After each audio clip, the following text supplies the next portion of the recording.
What if Stardew Valley met Marvel Snap, but in a roguelike card game format? Crop Deck is exactly that, and I can't stop playing. So, I found this very coincidentally. I was watching this YouTuber Quantic Flux, and I'm like, oh my god, this game looks really interesting, and let me check it out on Steam. And he had the link on Steam, and when behold, you, me, and everyone else can participate in this playtest at the moment.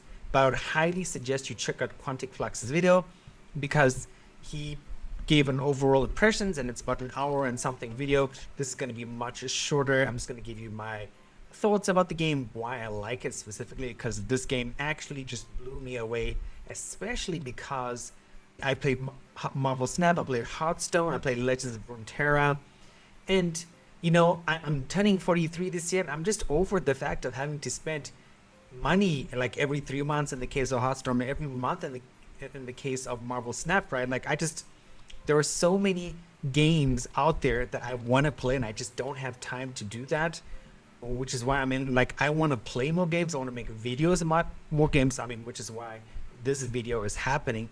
And I found Crop Deck, and one of the best things about it is that it feels like Marvel Snap, right? Like if you're somebody who played Marvel Snap and you're like, man, I love these 4-minute games.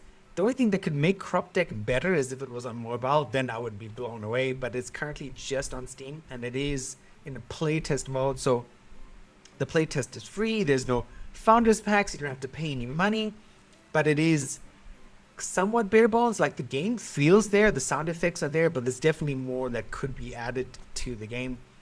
But coming back to why I like the game, the main reason is that a map in Crop Deck, like at least so far, I haven't made it past the second stage yet.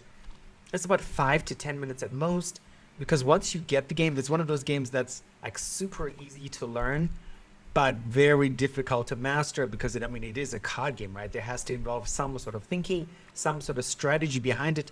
But let me not put you off it, because the strategy involved with this is actually very easily understandable. It doesn't involve you Googling anything. So that's really cool. So let me tell you more about this game, right?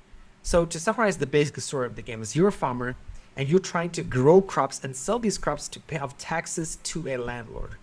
And every map, so the beginning map gives you like 15 days, if I not remember, and like 120 gold. And each crop sells for a different amount of money. And you'll see that in the gameplay as I'm talking. And you have to hit that deadline, ideally before it expires. So if it's 15 days, if you hit it in 13 days, get some money or gems, which you can use to upgrade cards, which you can use between runs. I think this part I haven't quite figured out just yet. So on the roguelike elements part, I'm speaking of the gems. Like I thought each run would allow you to get better, and maybe things have not been explained to me. Again, this is a playtest, so the developer behind it, I think it is just a single developer. I haven't seen an explanation for how does your progress carry between runs.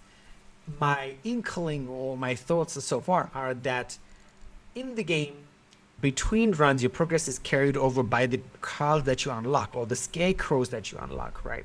So scarecrows are things that sort of affect the way your map plays. Think of them like jokers in Balatro, if you've ever played that game or you've heard about it, is it affects each map, and each joker has different effects. So far, I haven't reached a max number of jokers, and again, you might see the jokers or like scarecrows on the top of each map that I play in this game.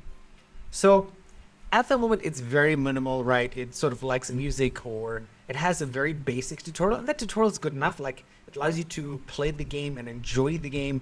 This is like a great filler game, especially if you don't have a lot of time, which is what I loved about Marvel Snap, right?